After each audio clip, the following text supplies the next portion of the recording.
Assalamualaikum warahmatullahi wabarakatuh. Kembali bersama saya, Mbak Nafisa Winatri dalam liputan khusus Info SMA Negeri 1 Sakra. Kali ini, kami akan meliput kegiatan sosialisasi dari BKKBN di SMA Negeri 1 Sakra dengan agenda mensukseskan program pemerintah dalam penurunan angka stunting. Stunting adalah kondisi pertumbuhan terhambat pada anak akibat kekurangan gizi kronis pada masa pertumbuhan. Penurunan stunting merupakan hal yang sangat penting untuk diperhatikan dalam upaya mencapai generasi yang sehat dan berkualitas di masa depan.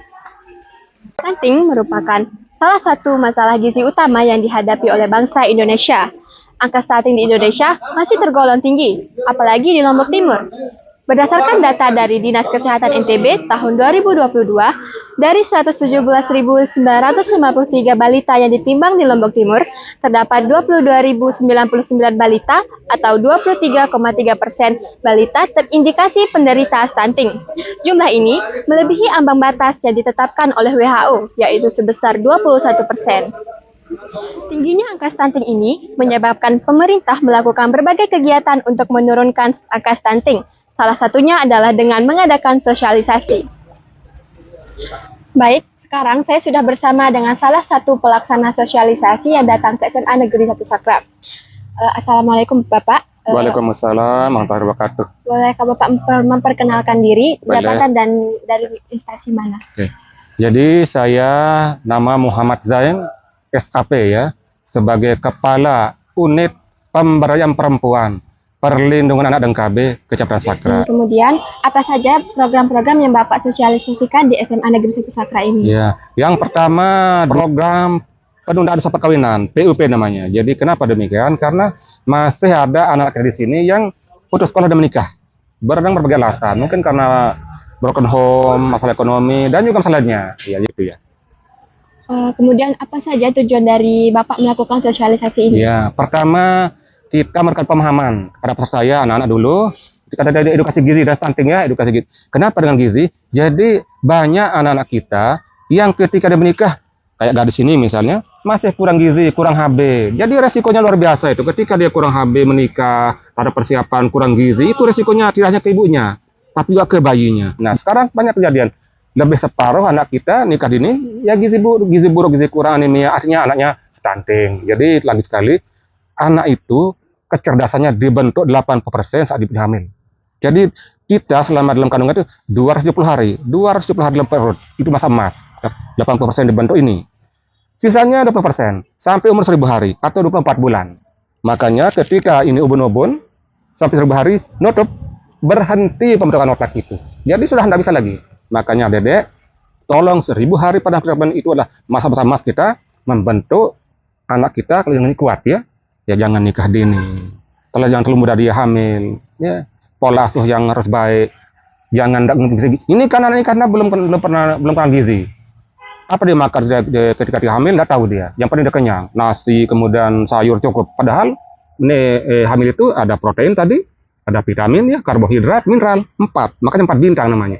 Kemudian, bagaimana cara agar program ini akan mencapai kelompok masyarakat yang paling rentan terhadap stunting seperti ibu hamil dan menyusui? Ya, jadi kita di sini dulu sekolah dulu. Nah, maksud kita di sini adalah ketika adik mendengar, tolong sampaikan ke keluarganya. Mungkin ada saudara yang meninggal, bukan meninggal ya, menikah, kemudian hamil, tolong sampaikan ya. Jangan sampai begadang, jangan sampai kurang gizi, jangan sampai hanya karbohidrat doang, kaken, beras doang, nasi, jangan ya. Ada telur tadi, usahakan ada deh. Kalau bisa ibu hamil itu, seperti itu nanti ya, usahakan tiap hari makan telur sama cemilan. Insya Allah, atau enggak telur tahu, insya Allah pintar anaknya, kuat. Tolong telur itu kalau bisa 2 kali sehari. Namun dia bau 1 kali sehari. Usahakan tiap hari makan telur ketika hamil sampai umur 2000 hari itu, 1000 hari itu.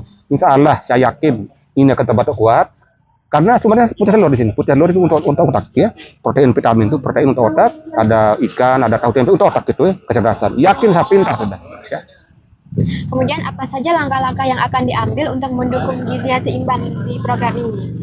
Ya, kita turun juga di desa, kita juga namanya kelas ibu hamil juga di desa. Artinya kalau kita dari PDKB kalau secara materi tidak ada, tapi di desa adanya kelas ibu hamil, artinya kepala desa menganggarkan kasih ibu hamil. Artinya ibu hamil dipanggil. Kita penyuluhan seperti tadi, penyuluhan, kemudian dikasih ilmunya, ilmu saya dia hamil sampai anaknya umur 2 tahun, ini harus dikonsumsi, ini yang dilarang. Contohnya, apa yang dilarang ketika hamil misalnya? Ada kopi, ada minum kafein, itu tidak boleh dikurangi. Coklat juga, jangan. Ketika hamil nanti jangan coklat, kurangi ke coklat, kemudian nanas yang punya gas jangan. Terus alkohol, ya, tidak boleh kita hamil. Itu kan bukan sebagai anak. Jadi kita turun ke desa juga, sekolah, desa, dan ada juga di desa namanya di masyarakatnya Pusat Informasi Prestasi Remaja (PIKR) di masyarakat. Remaja sudah bersekolah, kita kumpul di sana, kita punya begini. Jadi remaja di desa yang bersekolah kita kumpulkan, yang usianya 15 tahun sampai atas sebelum nikah kita kumpulkan juga. PIKR namanya, Pusat Informasi Prestasi Remaja di masyarakat dan sekolah. Nah di sini ada PIKR, di masyarakat ada dia. Ada di dusun-dusun ada, cuma di posyandu juga. Nah di posyandu juga namanya posyandu keluarga. Di sana ada remaja, anak-anak, ibu hamil, ada juga kita penyuluhan di sana. Ya sama. Nah desa kadang-kadang punya kebijakan dia menganggarkan mencegah stunting ini, memberikan bantuan pangan, misalnya namanya apa? Bantuan makanan ibu hamil ya, PMPAS ya.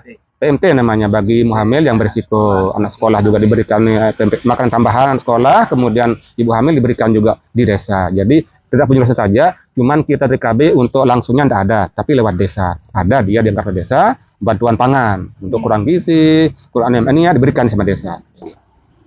Kemudian, apa saja harapan Bapak setelah terlaksananya sosialisasi ini? Ya, pertama, ada dia paham dulu ilmunya, kenapa stunting terjadi ya.